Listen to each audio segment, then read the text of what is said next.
আসসালামু আলাইকুম। আমি খুব একটা ফেসবুকে খুব একটা লাইভে আসি না। আজকে আসার একটা কারণ হচ্ছে, আপনারা জানেন যে ফেসবুক এবং সামাজিক যোগাযোগ মাধ্যমের কারণে ফাইজা নামের যে শিশুটি রামগঞ্জ উপজেলার ভাট্টা ইউনিয়নের পাঁচরখি গ্রামের ওসিমউদ্দিন ব্যাপারী বাড়ির মিজানুর রহমানের কন্যা সন্তান, যে গত 16 ফেব্রুয়ারি সৌদি আরবের উমরা হজ পালন করতে গিয়ে সপরিবারে তার বাবা মিজানুর রহমান, মা মেহর আফরোজ সুমি, বড় বোন মোহনা এবং ছোট বোন সুভা, তারা ঘটনাস্থলে 4 জন মারা যায়। একই সাথে এই দুর্ঘটনায় মারা যায় রামগঞ্জ উপজেলার ভোলাকোট ইউনিয়নের বিষ্ণুপুর গ্রামের হোসেন মোহাম্মদ বাবর জিলানি। দুর্ভাগ্যজনক হলো সত্য, সেই লাশ 4টি এবং এখন পর্যন্ত বিষ্ণুপুর গ্রামের বাবরের লাশ এখনও দেশে আসেনি। এর মাঝে গত সপ্তাহখানেক আগেই মিজানুর রহমান এবং তার স্ত্রী ও 2 কন্যা সন্তানকে সৌদি আরবের নিয়ম মতে সেখানে দাফন করা হয়।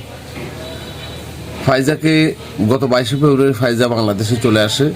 আসার পর ফাইজা এক ধরনের মানসিক ট্রমায় ভুগছে, কারণ এলাকার মানুষ এত বেশি বিরক্ত করে, টিকটকার বিভিন্ন ফেসবুকে যারা ভাইরাল হতে চায় তারা এত বেশি বিরক্ত করছে যে এটা একেবারে দুঃখজনক ঘটনা।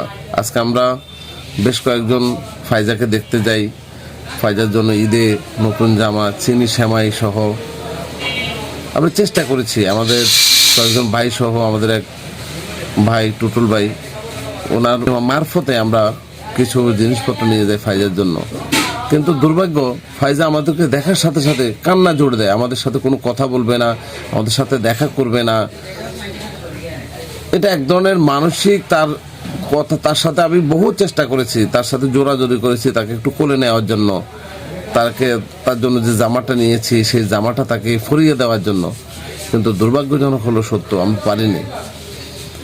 ফাইজার চাচা বাহারুলের সাথে কথা বলেছি, উনি অনেক কথা জানিয়েছেন।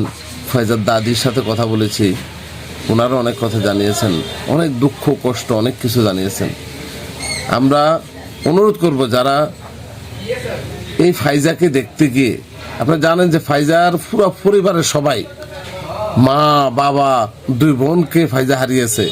তার লাশ দেখার জন্য ফাইজা কখনো অপেক্ষা করে নাই। ফাইজা জানতো যে তার বাবা মা বোনেরা বিদেশ থেকে ঈদের আগে আসবে, কিন্তু লাশ দাফন সৌদি আরবে যখন লাশ দাফন করা হয় তখন ফাইজা জানতে পারে, কারণ শেষ দেখা তাকে দেখতে দিতে হবে। এই ধরনের একটা ধারণা থেকেই, একটা মানসিকতা থেকে ফাইজার চাচা বাহার ভাই, উনি লাশ দেখানোর জন্য মোবাইলে ভিডিও কলের মাধ্যমে সেখানে লাশ দেখানো হয়।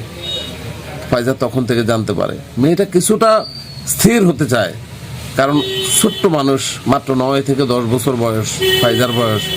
কিন্তু আপনার যারা ফেসবুকে ফাইজার সাথে কথা বলতে গিয়ে বিভিন্ন টিকটকার, ফেসবুক মিডিয়ায় আপনার তার বক্তব্য ছাপবেন, দেখাবেন, তাকে ভাইরাল হতে চান, এবং যে সকল নেতৃবৃন্দ আপনারা যারা এই ধরনের কাজ করতে চান, আমরা আপনাদেরকে অনুরোধ করি আপনারা এই ধরনের কাজ করবেন না, ফাইজার সাথে কথা বলার চেষ্টা করবেন না।